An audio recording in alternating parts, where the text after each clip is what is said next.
حضرت علی ابن ابی طالب کا شمار ان ہستیوں میں ہوتا ہے جنہیں تاریخ اسلام میں عظیم ترین مرتبہ حاصل ہے۔ آپ کا اصل نام علی بن ابی طالب تھا۔ آپ قریش کے معزز ترین خاندان بنی ہاشم سے تعلق رکھتے تھے۔ یہ وہی خاندان ہے جس میں ہمارے پیارے نبی حضرت محمد مصطفیٰ بھی پیدا ہوئے۔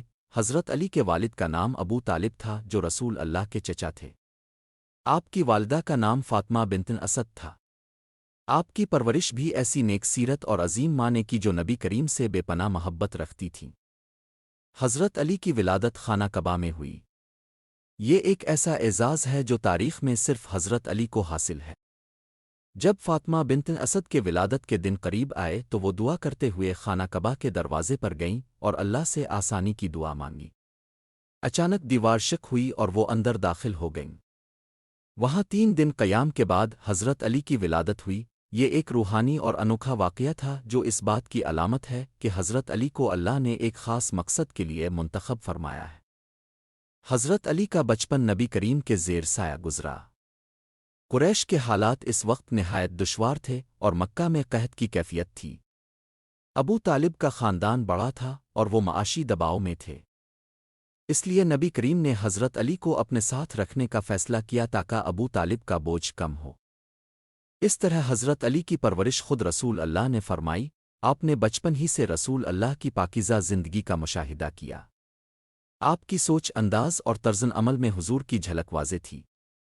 ان کا بچپن سچائی، دیانت، عبادت اور علم سے منور تھا۔ جب نبی کریم پر پہلی وحی نازل ہوئی اور انہوں نے دعوت اسلام شروع کی تو حضرت علی نے فوراً اسلام قبول کر لیا۔ اس وقت آپ کی عمر صرف 10 برس تھی، لیکن دل اتنا بالغ اور عقل اتنی روشن تھی کہ فوراً حق کو پہچان لیا۔ آپ نے کبھی شرک نہیں کیا اور ہمیشہ توحید پر قائم رہے۔ حضرت علی نے ابتدائی ایام میں رسول اللہ کے ساتھ خفیہ طور پر نماز پڑھی۔ جب اسلام کو پھیلانے کا حکم آیا اور نبی نے دعوت ذوالشیرہ دی تو حضرت علی نے کھڑے ہو کر رسول اللہ کی حمایت کا اعلان کیا۔ نبی کریم نے انہیں میرے بھائی، میرے وزیر اور میرے جانشین کہا۔ یہ اعلان اس وقت کے قبیلہ قریش کے لیے حیران کن تھا کہ ایک کمسن بچہ اتنے بڑے دعوے کے ساتھ کھڑا ہو گیا، لیکن یہ حضرت علی کی عظمت کا آغاز تھا۔ جب مکہ میں مشرکین نے رسول اللہ کے قتل کا منصوبہ بنایا تو اللہ تعالیٰ نے آپ کو ہجرت کا حکم دیا۔ اس رات نبی کریم نے حضرت علی کو اپنے بستر پر سالا دیا تاکہ کفار کو دھوکہ ہو اور نبی بحفاظت مدینہ ہجرت کر سکیں۔ یہ ایک عظیم قربانی تھی۔ حضرت علی جانتے تھے کہ دشمن ننگی تلواریں لیے ہوئے ہیں اور وہ نبی کریم کو قتل کرنے آئے ہیں، لیکن انہوں نے ذرہ بھر ہچکچاہٹ نہیں دکھائی اور اپنی جان کو خطرے میں ڈال کر نبی کے بستر پر لیٹ گئے۔ یہ واقعہ قرآن کی ایک آیت کے مفہوم سے بھی جھلکتا ہے۔ اور کچھ لوگ ایسے بھی ہیں جو اللہ کی رضا کے لیے اپنی جانیں بیچ دیتے ہیں۔ سورۃ البقرہ آیت 207۔ یہ آیت مفسرین کے مطابق حضرت علی کی اسی قربانی کے بارے میں نازل ہوئی۔ جب رسول اللہ مدینہ پہنچے اور وہاں اسلامی ریاست کی بنیاد رکھی تو حضرت علی بھی وہاں پہنچ گئے۔ آپ کو نبی کریم نے اپنی بیٹی حضرت فاطمہ الزہرا کے ساتھ نکاح میں دیا۔ یہ نکاح نبوت کے گھرانے اور ولایت کے وارث کا باہمی امتزاج تھا۔ حضرت علی اور حضرت فاطمہ کا رشتہ محبت، سادگی، قربانی اور وفاداری سے بھرپور تھا۔ ان کے ہاں 2 بیٹے پیدا ہوئے، حسن اور حسی، جو جنت کے نوجوانوں کے سردار کہلائے۔ جنگ بدر اسلام کی پہلی بڑی جنگ تھی۔ اس میں حضرت علی نے اپنی شجاعت اور دلیری کا مظاہرہ کیا۔ آپ نے کئی نامور قریشی سرداروں کو شکست دی۔ خاص طور پر ولید بن عتبہ کے ساتھ مقابلہ قابل ذکر ہے۔ دان جنگ میں حضرت علی کی تلوار ذوالفقار کی دھار دشمنوں پر قہر بن کر ٹوٹتی تھی۔ جنگ الفاہد وہ موقع تھا جب مسلمان ایک مشکل امتحان میں ڈالے گئے۔ ابتدا میں فتح مسلمانوں کی طرف تھی، لیکن جب تیر اندازوں نے نبی کریم کی ہدایت کے برخلاف اپنی جگہ چھوڑی تو کفار نے پیچھے سے حملہ کر دیا۔ اس نازک گھڑی میں جب کئی صحابہ پریشان ہو گئے، حضرت علی ان جانبازوں میں سے تھے جو نبی کریم کے ساتھ ڈٹ کر کھڑے رہے۔ کفار بار بار حملہ آور ہوتے، لیکن حضرت علی کی تلوار ہر حملے کو ناکام کر دیتی۔ رسول اللہ خود حضرت علی کو بار بار دعائیں دے رہے تھے اور فرماتے، علی مجھ سے ہے اور میں علی سے ہوں۔ جنگ خندق احزاب میں مسلمانوں نے مدینہ کے گرد خندق کھود کر دفاعی حکمت عملی اپنائی۔ اس دوران ایک قریشی جنگجو عمرو بن عبد ود نے خندق عبور کر لی اور مبارزت کا چیلنج دیا۔ وہ ایک مشہور بہادر تھا اور مسلمان اس کے نام سے کانپتے تھے۔ رسول اللہ نے صحابہ سے فرمایا، کون ہے جو عمروں کا مقابلہ کرے؟ صرف حضرت علی نے ہمت کی۔ حضرت علی اس کے مقابلے کے لیے گئے۔ دونوں میں شدید لڑائی ہوئی۔ عمروں نے کہا، اے علی، مجھے تمہاری جان لینے میں افسوس ہوگا۔ حضرت علی نے فرمایا، لیکن مجھے تمہارے شر سے مدینہ کو بچانے میں افسوس نہیں۔ ایک زوردار حملے کے بعد حضرت علی نے عمروں کو قتل کیا۔ رسول اللہ نے خوش ہو کر فرمایا، علی کا ایک وار عمروں پر تمام الفامت کے اعمال سے افضل ہے۔ غزوہ خیبر۔ باب خیبر کا دروازہ۔ خیبر یہود کا ایک مضبوط قلعہ تھا۔ مسلمانوں کو سخت مزاحمت کا سامنا تھا۔ نبی کریم نے فرمایا، کل میں جھنڈا اس شخص کے ہاتھ میں دوں گا جو اللہ اور اس کے رسول سے محبت کرتا ہے، اور اللہ اور اس کا رسول بھی اس سے محبت کرتے ہیں۔ اللہ اس کے ہاتھوں فتح دے گا۔ اگلے دن نبی کریم نے حضرت علی کو بلایا۔ آپ کی آنکھیں دکھ رہی تھیں۔ نبی کریم نے ان پر لعاب دہن لگایا اور آپ شفایاب ہو گئے۔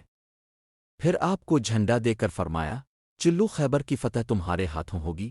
حضرت علی نے قلعہ خیبر پر حملہ کیا اور دشمن کے کمانڈر مرحب کو شکست دی۔ پھر آپ نے خیبر کا بھاری دروازہ تنہا الفا کے اوڑ دیا اور اسے ڈھال کے طور پر استعمال کیا۔ بعد میں کئی صحابہ نے کوشش کی لیکن وہ دروازہ نہ اٹھا سکے۔ یہ حضرت علی کی قطن ایمانی شجاعت اور اللہ پر توکل کا بے مثال مظاہرہ تھا۔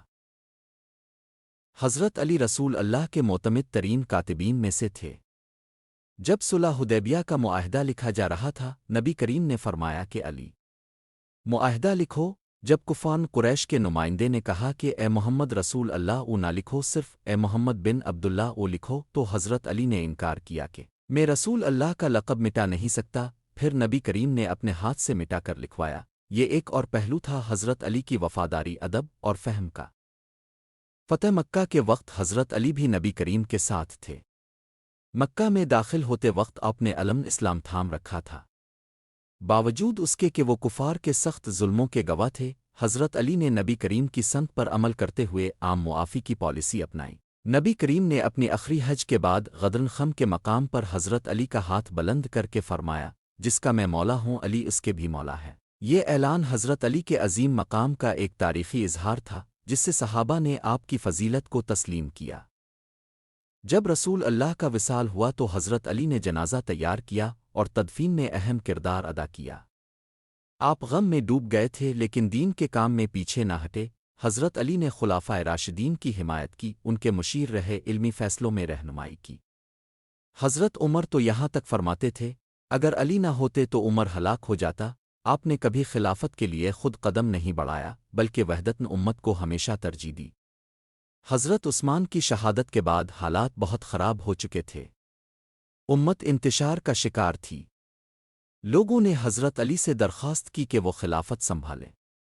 آپ نے کچھ ہچکچاہٹ کے بعد خلافت قبول کی، لیکن آپ نے شرط رکھی کہ وہ عدل اور حق پر مبنی حکومت کریں گے، نہ کہ سیاست پر۔ حضرت عثمان کی شہادت کے بعد مدینہ میں حالات بے حد خراب ہو چکے تھے۔ مسلمانوں میں انتشار تھا اور لوگ سخت اضطراب کا شکار تھے۔ اس ماحول میں تمام صحابہ اور اہل مدینہ نے حضرت علی سے درخواست کی کہ وہ امت کی قیادت سنبھالیں۔ حضرت علی ابتدا میں راضی نہ ہوئے کیونکہ وہ جانتے تھے کہ یہ وقت آزمائش کا ہے، مگر صحابہ کی مسلسل اصرار اور امت کی ضرورت کو دیکھتے ہوئے آپ نے خلافت قبول کی۔ جب حضرت علی خلیفہ بنے تو انہوں نے اعلان کیا، میں تمہارے لیے وہی بنوں گا جو کتاب اللہ اور سنت رسول کے مطابق ہے۔ میں کسی کا طرفدار نہیں ہوں، میرا انصاف سب کے لیے یکساں ہوگا۔ حضرت علی نے خلافت کے بعد چند اہم اصلاحی اقدامات کیے۔ ایک، خزانے کی تقسیم۔ آپ نے بیت المال کو خالص عدل کے ساتھ تقسیم کیا، کسی کو فضیلت کی بنیاد پر زیادہ مال نہ دیا۔ دو، نااہل گورنروں کو معزول کیا۔ حضرت عثمان کے دور میں جن گورنروں پر لوگوں کو اعتراض تھا، حضرت علی نے انہیں ہٹا کر دیانت دار لوگوں کو مقرر کیا، جیسے حضرت محمد بن ابی بکر، مالک اشتر وغیرہ۔ تین، عدل اور انصاف کی بنیاد پر حکومت۔ آپ نے فرمایا، اگر میرا دشمن بھی مظلوم ہے تو میں اس کے ساتھ کھڑا ہوں گا، اور اگر میرا قریبی بھی ظالم ہے تو اس کے خلاف ہوں گا۔ جنگ جمل 36 ہجری۔ یہ جنگ اسلام کی تاریخ کا ایک دکھ بھرا باب ہے۔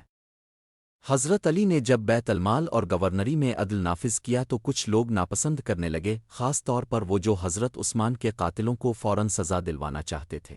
حضرت عائشہ، حضرت طلحہ اور حضرت زبر کو غلط اطلاعات دی گئیں کہ حضرت علی قاتلوں کو بچا رہے ہیں۔ انہوں نے بصرہ کی طرف سفر کیا تاکہ انصاف کا مطالبہ کریں۔ حضرت علی نے ان سے بات چیت کے لیے وفد بھیجا اور دونوں فریق صلح پر تیار ہو گئے، مگر کچھ فتنہ پرور لوگ جو انتشار چاہتے تھے رات کے اندھیرے میں دونوں جانب حملہ کر کے جنگ چھیڑ دی۔ حضرت علی کو اس جنگ سے سخت صدمہ ہوا، مگر آپ نے بڑی حکمت سے معاملہ سنبھالا۔ حضرت عائشہ کو عزت و احترام کے ساتھ مدینہ واپس بھیجا۔ حضرت طلحہ اور زبر دونوں میدان میں شہید ہو گئے، مگر حضرت علی نے ان کے لیے دعائے مغفرت کی۔ جنگ صفین 37 ہجری۔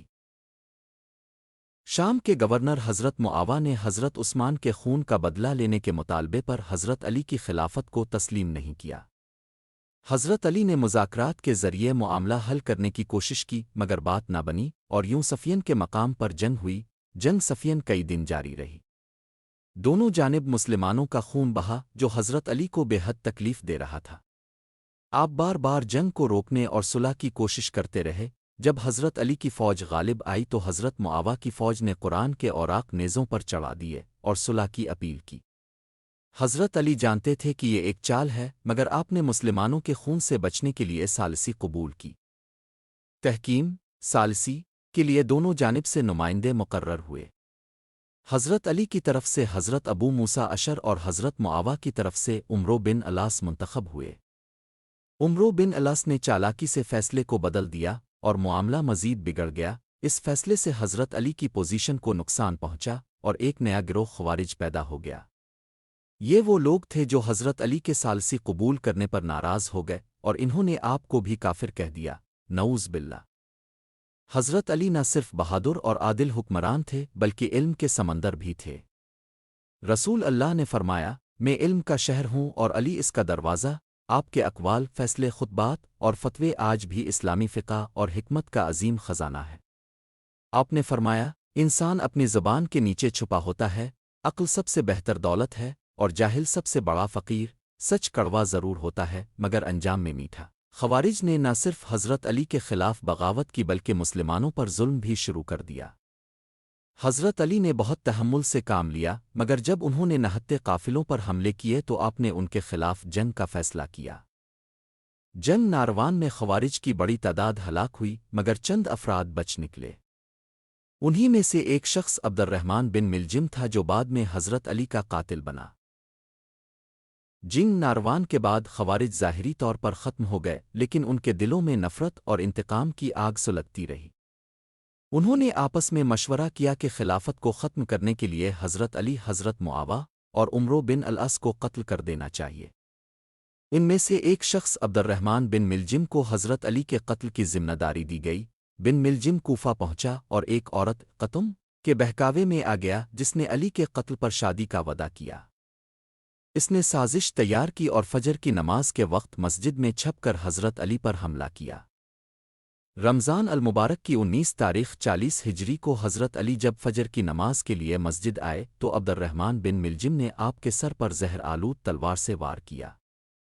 زخم اتنا گہرا تھا کہ آپ کو بستر پر منتقل کیا گیا۔ جب آپ کو گھر لے جایا گیا تو آپ کی زبان پر مسلسل ذکر قرآن اور صبر کے الفاظ تھے۔ آپ نے اپنے بیٹوں کو جمع کیا اور فرمایا، اللہ سے ڈرتے رہنا، نماز کبھی نہ چھوڑنا، یتیموں کا خیال رکھنا اور مسلمانوں میں بھائی چارہ قائم رکھنا۔ حضرت علی نے وصیت کی کہ میری قبر کو چھپایا جائے تاکہ دشمن اسے نقصان نہ پہنچا سکیں، میرے قاتل کو بھی عدل کے ساتھ سزا دی جائے، بیت المال میں خیانت نہ ہو، عدل کو ہر حال میں قائم رکھا جائے۔ 2 دن بعد 21 رمضان کو حضرت علی نے شہادت پائی۔ آپ کو کوفہ سے باہر دفن کیا گیا۔ آج آپ کی قبر نجف اشرف، عراق میں موجود ہے۔ حضرت علی اپنے اخلاق میں بے مثال تھے۔ ان کا حلم، صبر، عدل، مہربانی، عاجزی اور علم ایسا تھا کہ دشمن بھی ان کے گرویدہ ہو جاتے۔ انصاف پسندی۔ حضرت علی نے فرمایا، تمہارا دشمن بھی تمہاری رعایا ہے جب تک کہ وہ تم سے بغاوت نہ کرے۔ عاجزی۔ اگر کوئی غریب اکر بات کرتا تو آپ فوراً سنجیدگی سے اس کی بات سنتے، اور اگر کسی کا حق ہوتا تو فوراً دلواتے۔ صبر۔ آپ نے پوری زندگی صبر کیا حتیٰ کہ اپنے دورن خلافت میں بھی جب لوگ جھوٹ الزام اور مخالفت پر اتر آئے آپ عدل پر قائم رہے۔ حضرت علی علم کا خزانہ تھے۔ آپ نے عربی زبان، فقہ، نحو، کلام اور تفسیر میں بے شمار خدمات سر انجام دیں۔ آپ کے مشہور اقوال اور فیصلے آج بھی عدالتی اصولوں، اخلاقیات اور حکمت کے ستون ہیں۔ انسان کی قدر اس کی عقل سے ہے، مال سے نہیں۔ سب سے بڑا جہاد اپنے نفس پر قابو پانا ہے۔ بدلہ لینے کی طاقت کے باوجود معاف کر دینا سب سے اعلیٰ اخلاق ہے۔ آپ کے اقوال کا ذخیرہ نہج البلاغہ میں موجود ہے، جسے امام رضی نے مرتب کیا۔ اس میں آپ کے خطبات، خطوط اور حکیمانہ اقوال درج ہیں۔ اس کتاب کو شیعہ اور سنی علماء دونوں قدر کی نگاہ سے دیکھتے ہیں۔ حضرت علی کی شادی حضرت فاطمہ بنت رسول سے ہوئی، جن سے اللہ تعالیٰ نے آپ کو 2 بیٹے عطا کیے، حضرت امام حسن، حضرت امام حسین۔ یہ دونوں اسلام کے روشن ستارے ہیں۔ بعد میں حضرت علی کے کئی اور بیٹے بھی ہوئے، جن میں محمد بن حنفیہ بھی مشہور ہے۔ حضرت علی کی خدمات کا دائرہ بہت وسیع ہے۔ ایک، شریعت کی تفہیم، آپ نے اجتہاد، قیاس اور عدل کے اصولوں پر بنیاد رکھی۔ 2، قرآن فہمی، آپ کا قرآن سے گہرا تعلق تھا۔ آیات کی تفسیر اور شان نزول کے بارے میں آپ کی رائے کو بہت وزنی سمجھا جاتا تھا۔ 3، شجاعت، آپ نے اسلام کے لیے بے مثال قربانیاں دیں۔ بدر، الفاہد، خندق، خیبر، ہر جگہ علی ہی علی تھے۔ 4، سیاست و حکمرانی، آپ نے ثابت کیا کہ حکمران کا عدل، حلم اور علم کیسا ہونا چاہیے۔ حضرت علی صرف ایک خلیفہ سپہ سالار نہ تھے، بلکہ وہ ایک ایسا کردار ہیں جنہوں نے تلوار سے دشمنوں کو شکست دی، زبان سے علم کا دریا بہایا، دل سے عدل کو قائم کیا اور کردار سے امت کو روشنی دی۔ حضرت علی کی زندگی ہم سب کے لیے مشعل راہ ہے۔ ان کی شجاعت ہمیں حق پر ڈٹنے کا سبق دیتی ہے، ان کا حلم ہمیں معاف کرنے کا پیغام دیتا ہے، اور ان کا علم ہمیں سوچنے کی ترغیب دیتا ہے۔